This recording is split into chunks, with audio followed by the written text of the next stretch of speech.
Project Memory Cards, a series where I'll be creating, renewing, and reliving personal memories to express just how imaginative, purposeful, and transcendent God truly is in my own life. This is my way of self expression, a form of expression that embodies the positive, unpredictable nature of God, and I want you to get a glimpse of what's to come for the special series that I'm making. My name is Azariah, and I'm a spontaneous, rich 11, 21-year-old from Raleigh, North Carolina.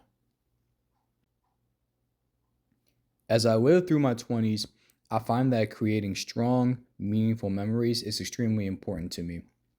Whether that's forming a close community of Christian friends from across the world, experiencing new cultures in different continents, traveling to different astronomical sites to enhance my research, or just expanding on the interests that I already know and love.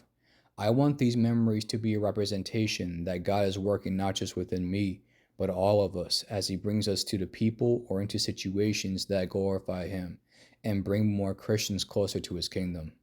This especially applies to children as well, as it says in Proverbs 22:6, start children off on the way they should go, and even when they are old, they will not turn from it.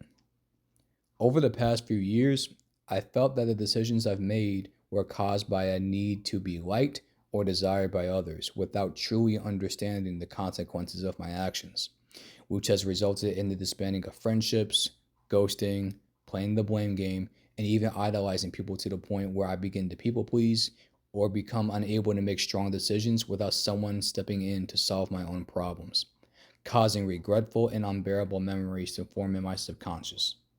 The main reason for that was because of the people I surrounded myself with, that being worldly people who only cared about temporary pleasures that Satan provides instead of devoting their life to God to attain eternal salvation and save their very soul. However, it wasn't entirely their fault, as I had the choice to choose between living for the world or living for God. And in the end, I tried to choose both.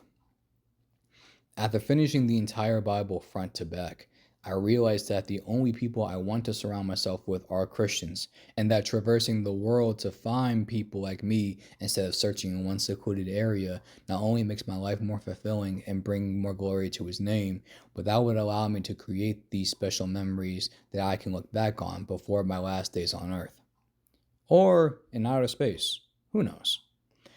As I do this, I want to incorporate my own style for how I share these memories. I absolutely love the retro style of capturing memories, such as using disposable cameras, print photos, CDs, cassette tapes, and voice memos to create that blast to the past feeling that everyone knows and loves, and create memory cards out of them. While this is happening, I'll be saving up for my dream camera, the Sony A7S III, and camera equipment so that I can create better vlogs, increase the quality of future videos, and enhance my astrophotography to the next level. If you want to support me on my GoFundMe account, go ahead. Anything helps. Anything to help me get closer to that goal. Not only do I want to find Christians like myself who are in their 20s, but I also want Christians to find and gravitate towards me so that we can create powerful connections with each other and help more people on their journey with God to save their spot in heaven. See how I walk through this unknown journey as I not only create new memories, but also go through self-reflection as I renew my mind and relive past memories from my entire life. To be honest, I actually remember a lot of my childhood pretty well, especially when the majority of the decisions that I made back then, and even currently as an adult, created the man that you see today. However, not every moment that I spent on this earth was meant to glorify God, both intentionally and unintentionally. And in Romans 12:2, it tells us, do not conform to the pattern of this world, but be transformed by the renewing of your mind. Then you will be able to test and approve what God's will is, His good, pleasing, and perfect will. When I was a child, starting at second grade, I was a people pleaser and eventually became a super nice guy.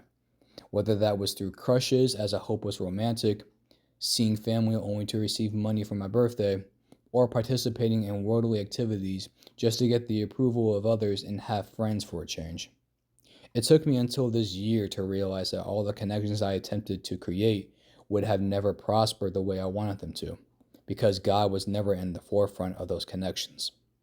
Temporary pleasures will only get you so far, So when you devote your entire life to these things, you endlessly crave for something to fill you up in that moment, or just to take your mind off of the reality set before you.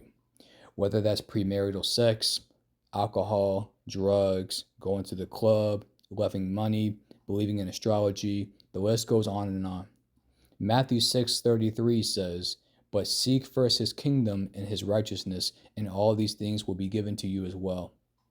When we set our mind on these worldly practices, we constantly step away from the eternal peace God prepared for us, and the root of this problem stems from not having the mind of Christ embedded into us properly as a child, and even as an adult, eventually leading you to conform to the pattern of this world because of your undesired love for God.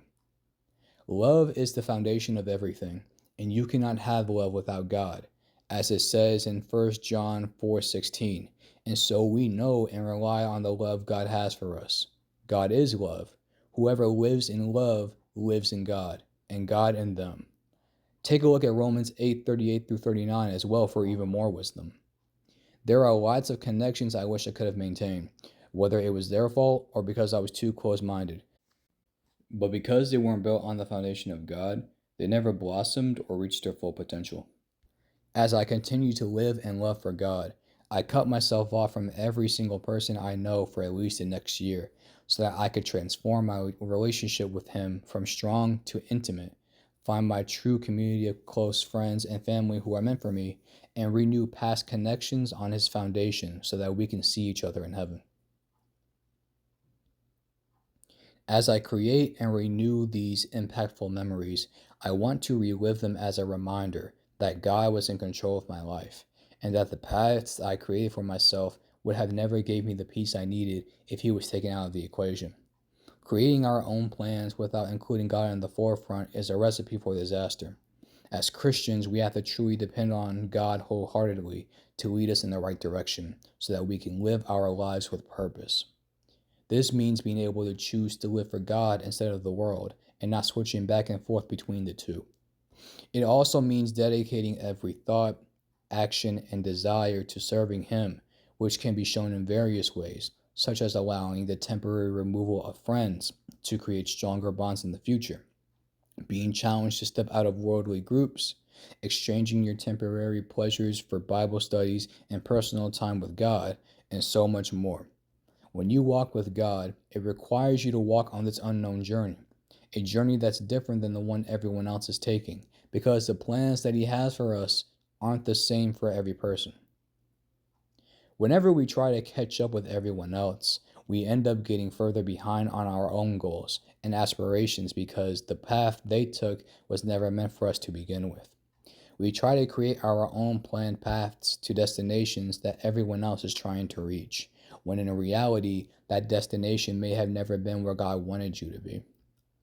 Every action that is made on this earth was planned for a purpose, and we have to know how to apply His word correctly so that we don't become blind to this truth.